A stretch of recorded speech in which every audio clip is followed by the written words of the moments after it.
Hey, I'm Chris F from Make Everything, and today we are making an awesome 300-pound striking anvil post-vise combo. Let's get into it.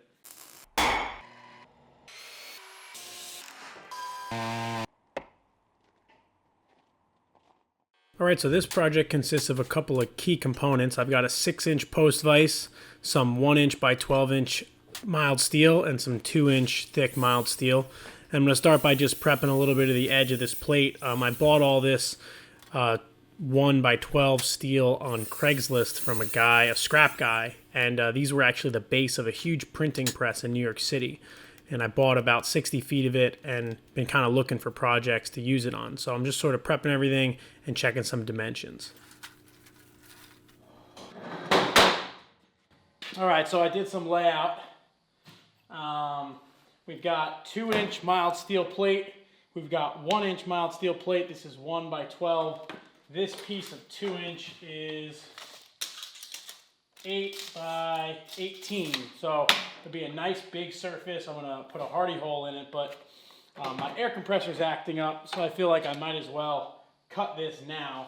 Now I've got this nice cutting table that I built, and I made a video on this. And the whole purpose of putting this thing on wheels so that I could take a piece like this, put it on the table. So now I just have to shift it to the table, and it's got heavy casters. So it should be okay. But this plate's not light. It's 43 pounds a foot.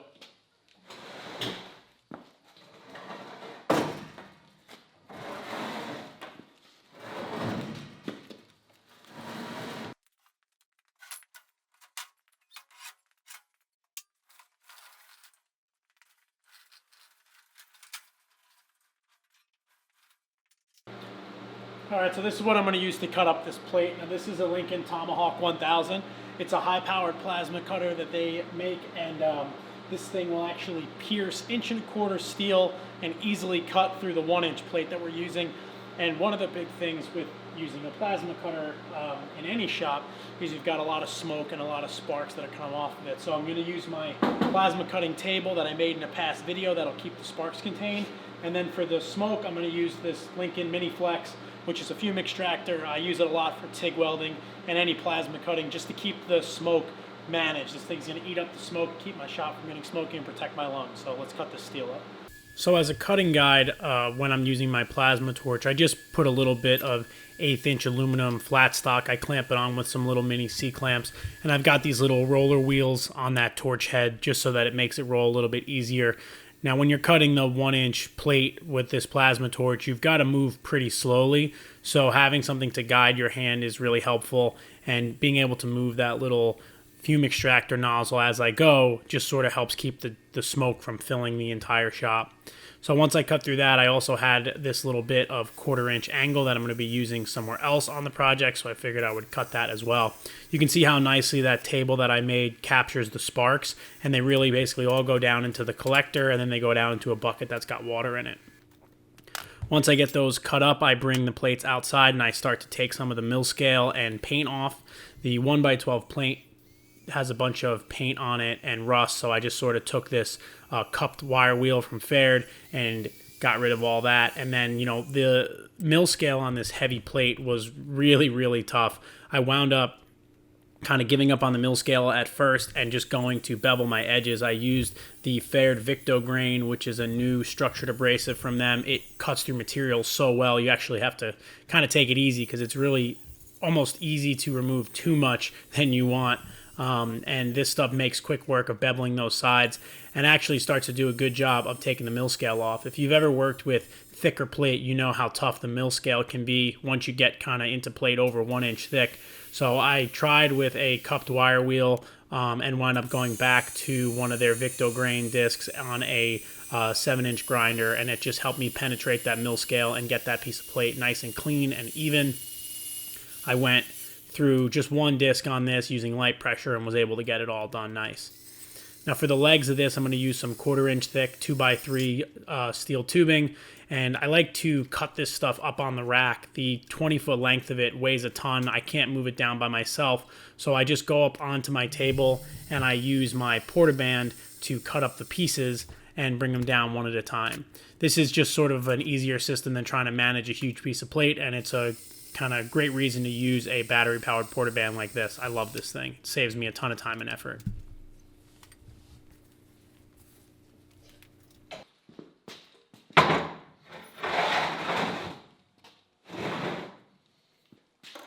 So one of the key things here is that I need these legs to be out on an angle and also pivoted forward a little bit, because I want the leg of the post vise to land on another post in here. So I had done a rough calculation and I used this little digital angle finder to figure out that I wanted about a 20-degree angle off of this would put me out far enough with the length leg. So I'm gonna just make a quick template out of 2x4 just to make sure that I'm right, and then I'll cut my steel.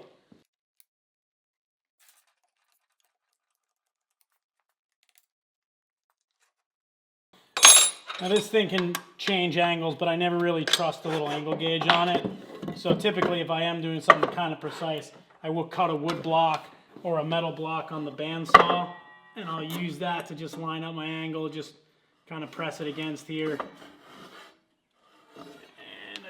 Good.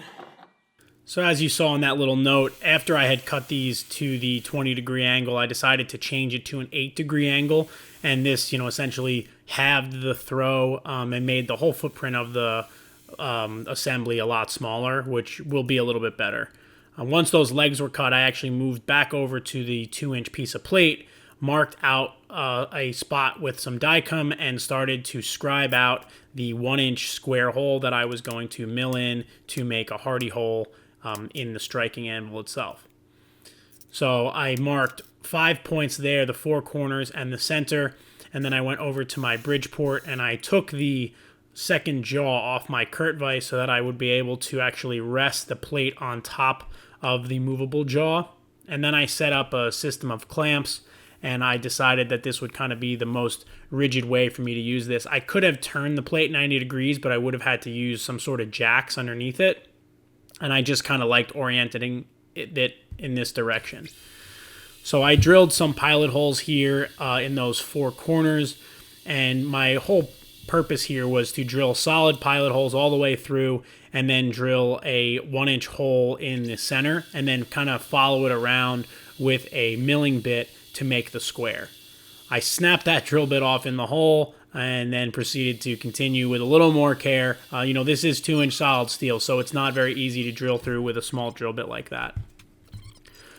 For the center hole, I stepped up. I started with probably a 3/8 bit and just sort of worked my way up through the sizes until I got up to a 1-inch drill hole, and then I can move over to an end mill.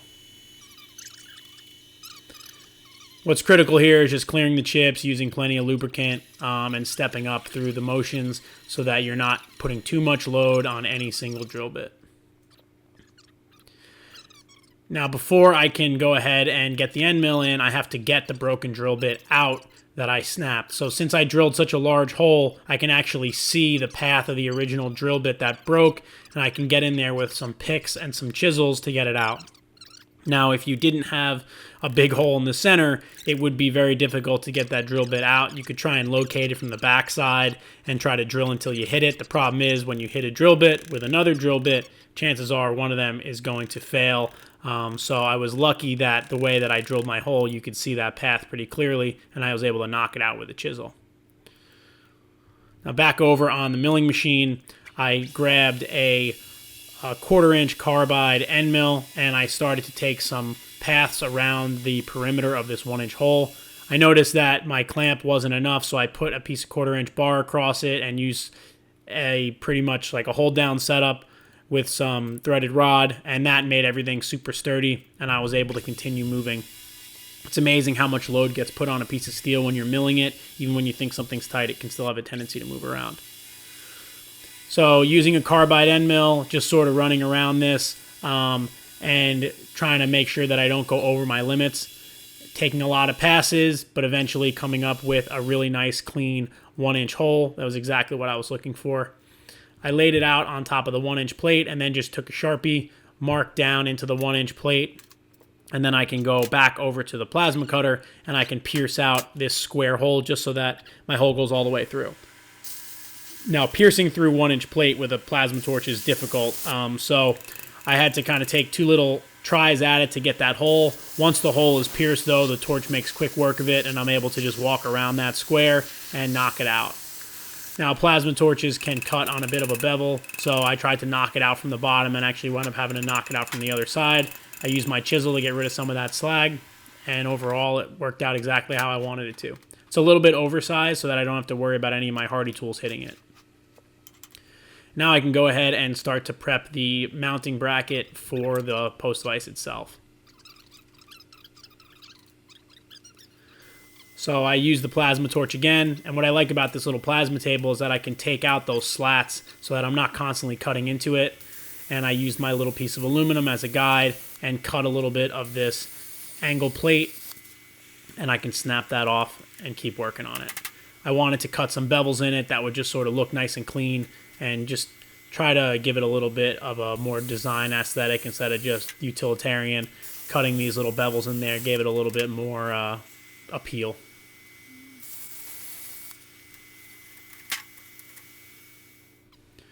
So the mounting bracket on the post vise uses this wedge system that you would bolt down to a table, and you could kind of adjust the height. And it's a really nice setup, but it takes up a lot of real estate, and I didn't want this thing to be any bigger than it had to be. So I grabbed some 1/2-inch thick stainless steel, and I marked out a bracket that I would drill and tap, and I could use some 1/2-inch bolts to essentially recreate the mounting bracket that was originally on the vise. Now, you're going to see later that this bracket that I'm making didn't wind up working out just because I didn't like the way it looked, but I figured it's worth showing the process of making it in case you're interested.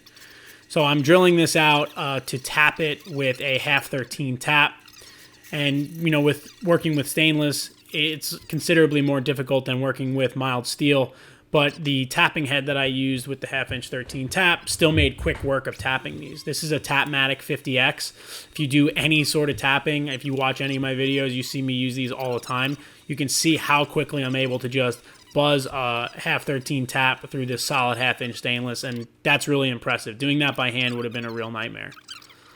I'm using my Brodbeck's Ironworks 2x72 grinder here. Super strong machine, makes total quick work of deburring and cleaning up these edges, making this plate look really nice. And then you can see the way I line it up with the little piece of angle that I made, and I just sort of mark out some holes so that I can drill some holes in the angle and mount this whole thing together.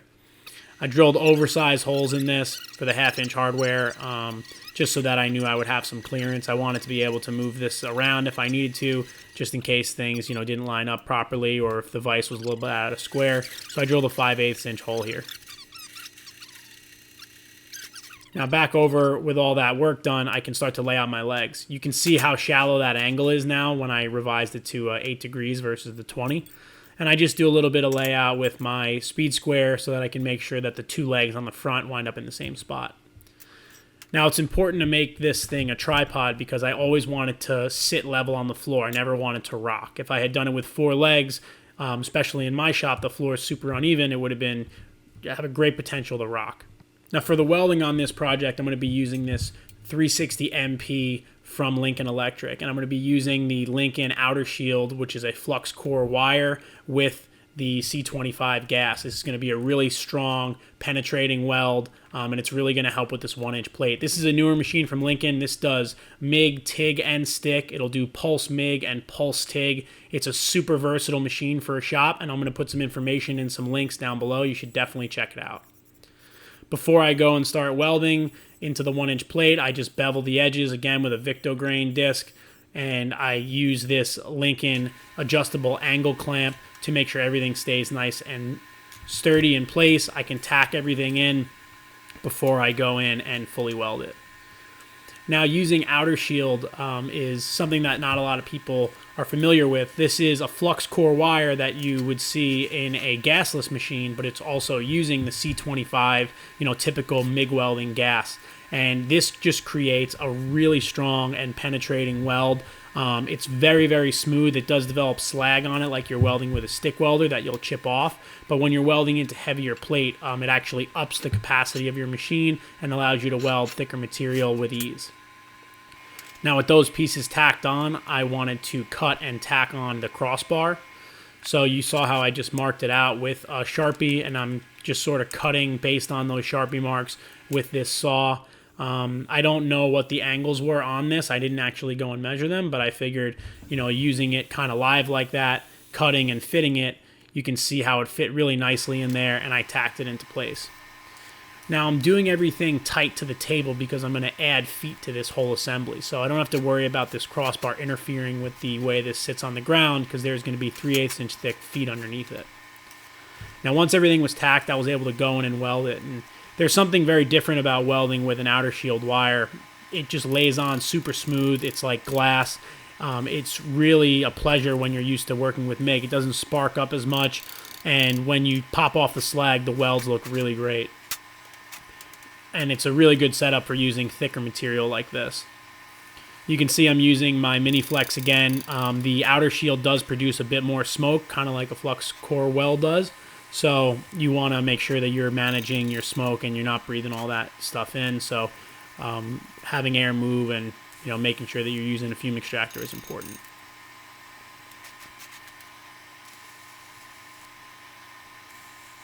And I'm focusing my heat so that I'm properly welding into this 1-inch plate. I had cleaned it all prior, and, you know, overall I'm really happy with the penetration and the welds that I got in this. And you can see that little wire brush I'm using is a angled brush. It's got the wires kind of converge into a point, and it's really good for cleaning inside corners. And this is another Pferd Abrasives product. I noticed that that leg was a little out of square, so I cut some welds and just made sure that I got everything lined up right before I welded it on. I wanted it to be nice and perpendicular. I didn't want this thing to look like it was welded with one eye shut.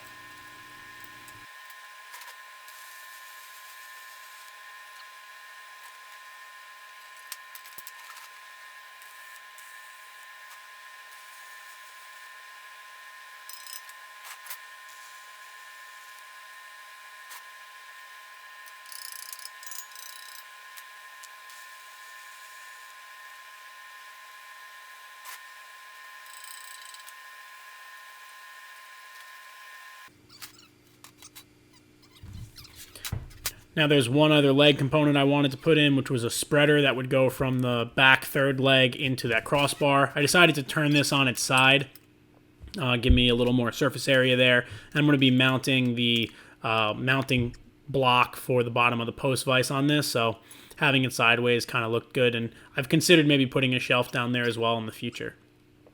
So just made sure everything was nice and centered, made some marks, tacked everything in, and then went through and fully welded it. And this is spaced about a 1/2 inch off of the floor.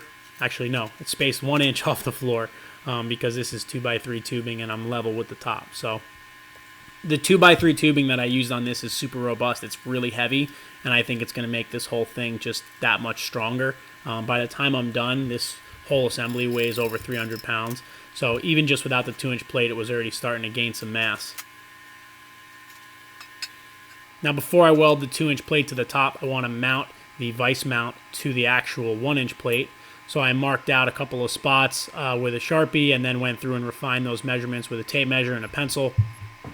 And then I can go ahead and drill the holes in this piece of angle once everything's laid out.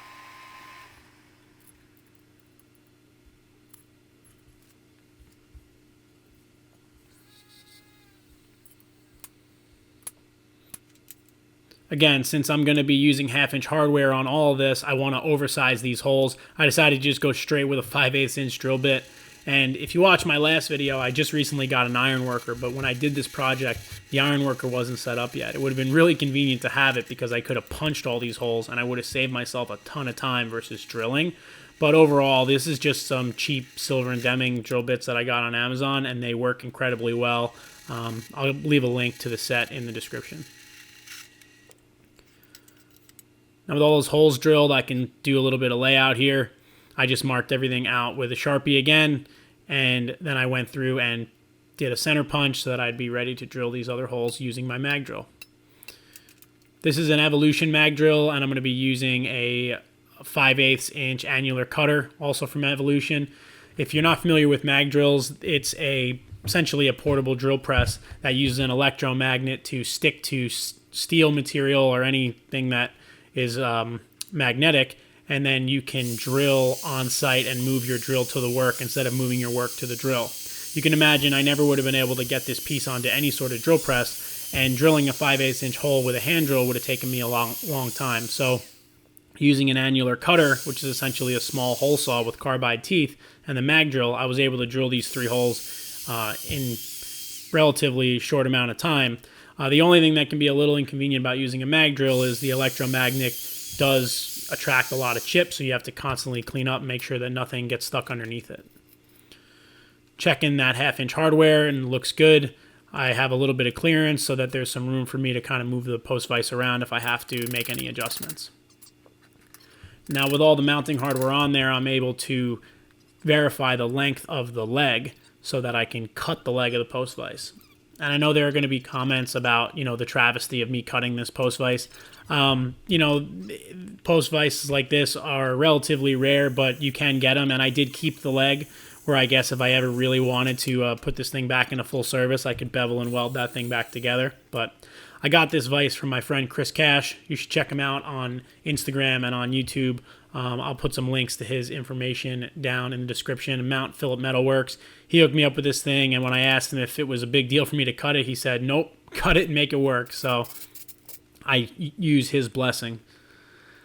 Now I'm able to set up my mount, a little temporary setup here, and I can cut off those 1/2 inch bolts. You can see how big that piece of 1/2 inch stainless looks on there, and you probably starting to understand why I eventually changed it out. But knowing that everything functions, this was a great feeling, knowing that everything kind of still fit together and looked good. And I can position and get ready to weld the 2-inch plate to that top of the 1-inch plate. I disassembled the vise and got the 2-inch plate clamped down with these big strong hand clamps just to make sure it didn't move at all. I'm going to be putting a lot of heat into this thing. Checked all my clearances. You can see the bevel underneath the 2-inch. And then I geared up the 360 MP and started tacking it into place. Now I was really focused on getting my heat right on this. I have my Fume extractor running. You can see the smoke coming off of it, and I wanted to make sure that I got a nice weld on this. I wanted to make sure that this thing wasn't going to go anywhere, and none of these welds were going to crack while it was getting hit. So overall, I'm really happy with the way these welds came out. I think that this thing isn't going anywhere, and the clamps definitely helped make sure there wasn't any hollow spots in there. You wouldn't want to have any gaps between those 2 pieces of steel.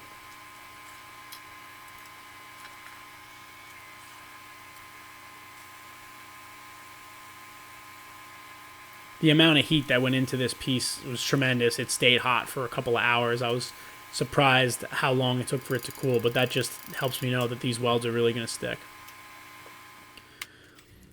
Now, like I said, I wanted to make some feet for it, so this is just some 3/8 plate that I had laying around, and I drilled some holes in there for 3/8 hardware. If I ever put drop-in anchors in my floor, I always use 3/8 just because it's a real common size. It's nice and strong. So I made 3 feet. 2 of them are the same size. One of them is a little bit bigger so that it can fit on that 3rd leg. And I ground and deburred these on the Brodbeck Ironworks grinder using a 36 grit belt from Pferd. And then I just used this hole saw to drill the mounting plate for the bottom of the post itself. Now it's important to keep that post from wiggling around, so I drilled a hole that would fit nicely around the leg itself. And once that was done, I can weld it on, and it'll keep the post from wiggling if I'm putting a lot of strain on it. I decided to weld these on the floor because once I had welded that 2-inch plate to the top of this thing, it was really hard to move this around. Again, just sinking some heat into there, make sure these wouldn't move.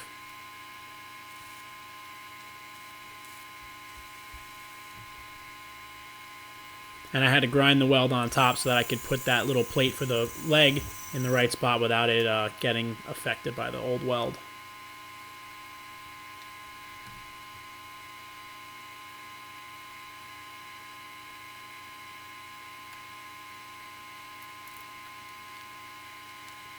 Once I got everything lined up, I could weld it in place.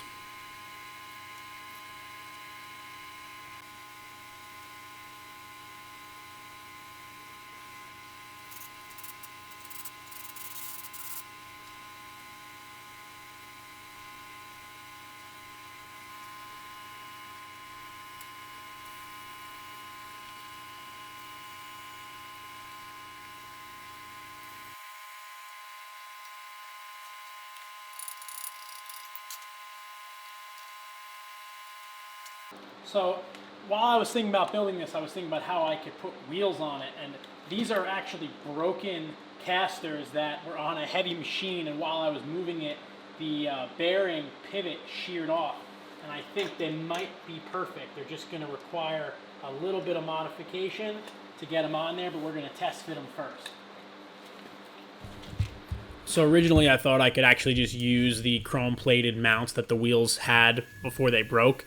After looking at them, I realized they were just kind of too cheesy. I spent way too much time making this thing robust to use some garbage metal and try to make it work. So I decided to go and grab a piece of 2x3 stock that I had. Now this is thinner wall material. This is 1/8 wall. And I realized that I could essentially use this to make the mount with little effort. So what I did was I marked out the 2 brackets that I need to make, and I drilled a hole through both sides so I wouldn't have to do any alignment later. And then you'll see once I move over to the bandsaw, I'm able to cut these up in a kind of creative way and then use these as wheel mounts without having to go through and jig something up and do multiple welds. I didn't have to do anything other than some drilling and cutting to make these 2 wheel mounts. I was pretty happy with the way this came out just because it was so clean and it saved me a lot of time. So I cut the top section of the tube off right there, and you can see the wheel mount starting to take shape. Over on the grinder, I'm able to get some of the burrs off of there and clean up the insides, and I want these to look even so that they, looked symmetrical, and it really turned out good. It's nice having a big platen on a grinder like this because you can get inside and around it and really utilize that 2-inch wide sanding strip to its full capabilities. I was able to use the original hardware and just throw some spacers on there, and you can see how these solid steel wheels look really good inside these new steel brackets.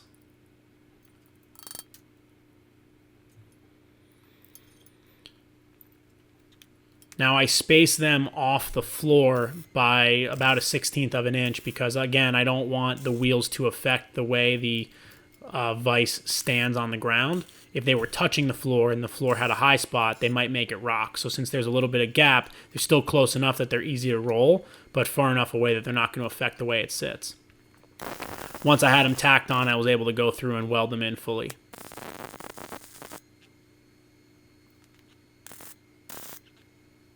And the fact that these wheels are solid steel, I never have to worry about any, hot metal getting on them or any of the rubber kind of getting messed up like you can on rubber wheels. And the thing was really getting heavy at this point. I was actually not able to tip it by hand, so I threw a strap in there and a punch, and I used that crack in my floor to kind of leverage it over. So I've come to realize that I don't like the way this bracket looks. I mean, it came out nice, and I like that it's, flush cut stainless, and it's really strong, but it looks stupid. So this is the original mounting setup for the post vise, and the way this works is with a series of wedges. This goes around the leg of the vise, and I don't want to cut this because I can actually use this on another vise that I have that's missing this setup, and making one of these would be pretty difficult. So I conveniently have a drop of some 3/8 tubing that might just work to go around the leg of the vise if I cut out the web. Either way, I'm going to find a piece of material, and then I'm going to use these coupler nuts, and I'm going to weld those to the sides, and that'll allow me to pull in on the vise, and I think this is going to be a lot nicer of a solution. I think it's going to look a little bit nicer when it's done. It's definitely going to be less bulky, and also be more out of the way of any of my material that I'm trying to work on. So after I cut that piece of tubing, I realized it wasn't going to fit properly over the vise body, so I went over to my oxyacetylene tanks and I decided to use the torch to kind of bend it around it and make sure it fit nice. So you can see I'm able to use my Harris Quick Connects and my Harris cutting torch, and this is just a super convenient setup to kind of break down and set up the torch. And I got this piece nice and hot and then just hammered it over the leg of the vise, and this just kind of helped ease it around. It was just a little bit too small, so by getting it hot, hammering it down, and then hammering it back in on the sides, I was able to sort of stretch the metal so that it would fit nicely and get around there without getting deformed and looking stupid. I gave it some time to cool, and then I grabbed the coupler nuts that I mentioned before, clamped them on, and welded them. Now, before I welded them, I took these into my sandblaster, and I just blasted some of the zinc coating off of them, just so that they wouldn't burn off so much when I was welding. I wanted to get really nice penetrating welds on here because there's going to be a lot of force on them to pull them off. The amount of force you can get out of a 1/2-inch bolt is tremendous, and it could easily crack a weld. With all that done, I brought all the parts outside and decided to wire wheel some of the rust and paint off of this post vise. Like I said, my friend Chris Cash got this for me. I'm not really sure the history of it, but it needed a little bit of cleanup before I could give it the linseed oil treatment. And now boiled linseed oil is just a great finish for raw steel stuff like this. It preserves it and gives it a nice rich look. I also brought the striking anvil outside, and I was able to wire wheel that and do any sort of grinding of the welds that needed to be ground off. For the most part, I left the welds unground on this. There was no reason to really get rid of them, except for the stuff on the backside. I wanted a nice flat face and any spatter that might have gotten on the top. And I oiled this as well.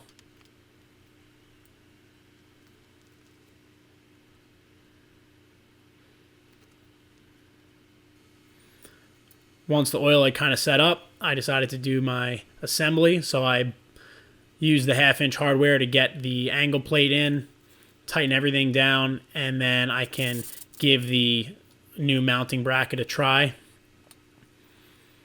using those 1/2-inch bolts again and bolting this in a little bit at a time to make sure that it sits on there nice and square. You can see how it puts tension on that spring. And this is what makes a post vise so nice, is that spring tension, so that as you open the vise, it swings open, and then when you close it, it's supposed to be a fast action, so when you're working with hot material, you don't lose any time tightening and loosening a vise. I can put the screw box back on and take off that clamp and see how nicely it's working. Do a little bit of fine adjustment, making sure that everything's lined up square, and then I can go ahead and cut the ends of those 1/2-inch bolts off.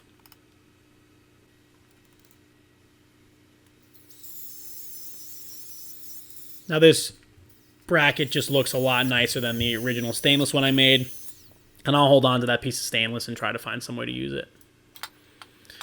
You can see that once I get the handle up, it's really easy for me to roll this thing around, and I brought it over to my hoist so that I could get a weight on it. This is a 1-ton crane scale. This thing is awesome just for kind of picking machinery up and knowing how heavy it is. If you follow me on Instagram, you've seen me use this a lot. And there's the weight. 306 pounds. The vise weighs about 75 pounds. I'd weighed it before, so the whole assembly is super robust. I was going to add sand to the legs, but it seems totally unnecessary, and you can see how easy it rolls across the shop.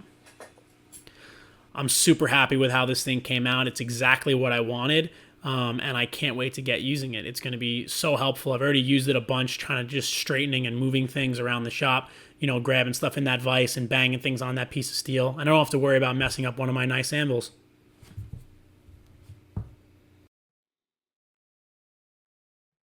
All right, that about does it for this video. I really enjoyed building this. I've spent the last couple of months in the shop just sort of organizing and kind of recalibrating this place for the beginning of 2020. And it felt really good to get back into an awesome project where I got to do some welding, some grinding, and a little bit of kind of on the fly fabricating. So this thing was inspired by Terry Estes, and he's on Instagram here, Estes Forge Fabricate. Now he makes and sells striking anvil combos just like this. So if you're interested in something like this, I encourage you to reach out to Terry. He's in Texas, and he's making these things pretty much every week and putting them up for sale. And they're a really great product. I was really inspired by all the great work that he's done, and he gave me a bunch of information as to how I should set this one up, which was really helpful. So thanks, Terry. If you have any questions about anything I did in this video, leave them down in the comments below. I'd be happy to answer them. And if you want to see what I'm doing behind the scenes, you can follow me on Instagram as well, right here, at Make Everything Shop. I post every day when I'm working in the shop on my stories, and I share a lot of behind the scenes stuff and answer questions on the fly. So I hope you enjoyed this.